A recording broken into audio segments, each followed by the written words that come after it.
Major landforms of the earth. This is the chapter number 6 of geography. So today we are going to start the first part of this chapter.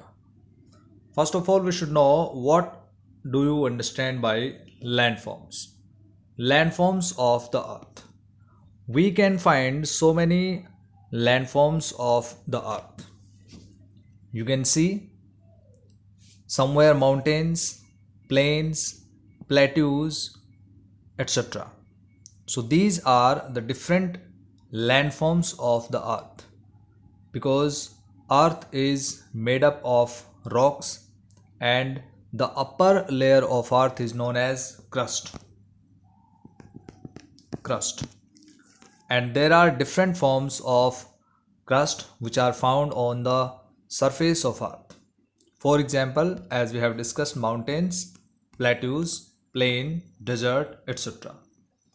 So let's see with the help of this diagram landforms. These are the different landforms. This is sea, we can also say ocean. This is delta when river water diverts in various parts, various ways to enter in the sea, that is delta. And this is the mouth of river. Mouth of river is the place where river moves into sea. Lake surrounded by landform means land area, that is lake. This is river, this is main river, and this is tributary is the assist river to the main river. This is plateau, like tableland. It is flat on the top, and this is mountain, right? Narrow on the top and wide on the bottom. This is mountain. This is mountain range, like you can see in the image, a long series of mountains. It is known as mountain range. For example, Himalayan mountain range. This is basin, hill, lower than mountain. This is hill. This is plain area, flat area, plain area where silt and clay is found. Crops are grown, human settlement is there on the plain. It is straight. Straight is the channel of water that connects two land bodies. This is straight. And this one is island surrounded by water from all side. This is called island. It is coastal area. Coastal area means the land area that is connected to the sea water, or this is isthmus, water body surrounded by land from three sides, very useful for seaports. And this one peninsula surrounded by water from three sides. So these are different landforms of the earth we have discussed in this image. Now the next topic is these landforms are result of two processes. How these landforms take this shape? You will be amazed to know that the ground you are standing on is slowing moving. Within the earth, a continuous movement is taking place. The first, or the internal process, leads to the upliftment and sinking of the earth's surface at several places. Sometimes the earth's surface sinks, and sometimes it goes up or uplifts. This is due to internal process. Second one is external process. It is the continuous wearing down and rebuilding of the land surface. The wearing away of the earth's surface is called erosion. The surface is being lowered by the process of erosion and rebuilt by the process of deposition. From somewhere, land or the part of land, that is, we can say soil displaced from one place due to water, flow of water, due to air, and it deposits on another place. So this is changing in the landform due to external process. Clear? This process is known as erosion and this process is known as deposition. So these two processes are carried out by running water, ice and wind, as we have discussed. Broadly, we can group different landforms depending on elevation and slope as mountains, plateaus and plains. So this is on the basis of elevation, because mountains are very higher, plateaus are flat on the top and plains are completely flat. So these are the differences between these landforms on the basis of elevation and slope. Clear? Mountains, plateaus and plains. This one, do you know a hill is land surface that rises higher than the surrounding area? Generally, a steep hill with an elevation of more than 600 meters is termed as mountain. So means mountains are approximately 600 meter or more than 600 meters higher. Name some mountains with a height of more than 8,000 meters. So you can tell the names easily these kinds of mountains. We can tell the name like Mount Everest. Mount Everest.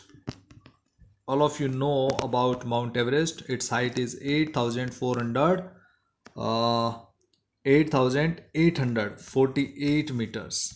8,848 meters. This is the height of Mount Everest. Kanchenjunga, it is situated in India. Kanchenjunga. Its height is 8,598 meter. One more example, we can see Makalu mountain, that is situated in Nepal, and that's height is 8,481 meters. Another example, Dhaulagiri. Another example is Annapurna. It's also more than 8,000 meters high, right? So these are the examples of the mountains which are higher than 8,000 or more. Now let's discuss about mountains. What is a mountain? You have seen so many times mountains in the pictures, in images, or in TV, or in really you have visited to hill stations to see mountains. A mountain is any natural elevation of the earth surface, naturally elevated area. The mountains may have a small summit and a broad base. It is considerably higher than the surrounding area. Some mountains are even higher than the clouds. As you go higher, the climate becomes colder because of temperature decreases with the height. Decreases with the height, right? So if we go higher, then we will feel cold due to decreasing the temperature. In some mountains, there are permanently frozen rivers of ice. These rivers of ice are called glaciers. So these are the sheets of ice. There are some mountains you cannot see as they are under the sea because of harsh climate. Less people live in the mountain areas. Since the slopes are steep, less land is available for farming.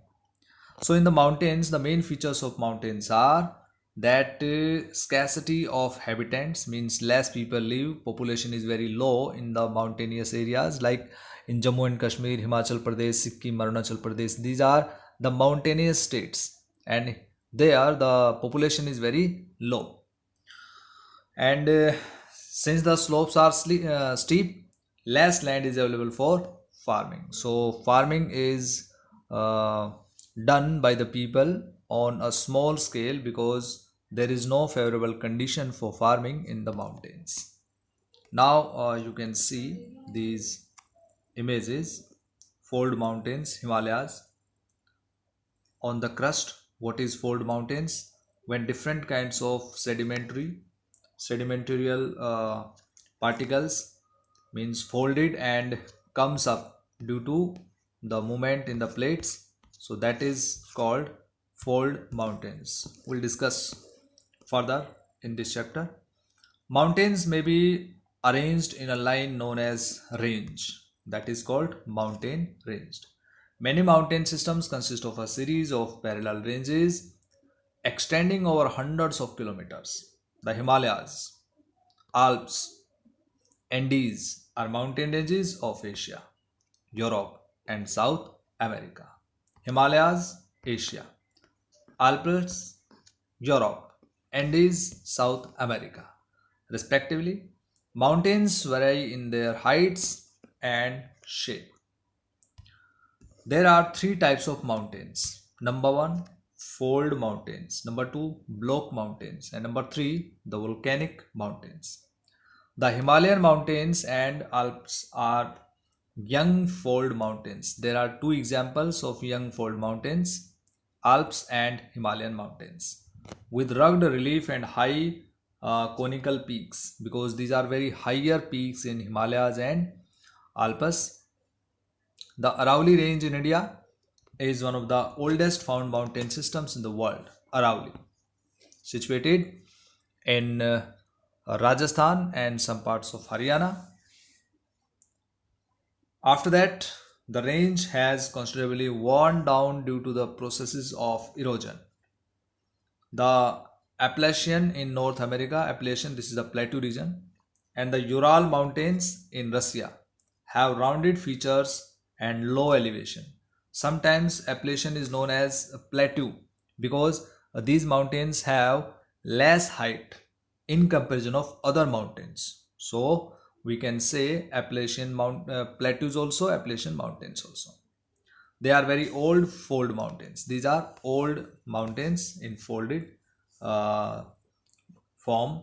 Block mountains next. Block mountains are created when large areas are broken and displaced vertically. The uplifted blocks are termed as horsts and the lowered blocks are called graben. The Rhine Valley and Vosges mountain in Europe are examples of such mountain systems.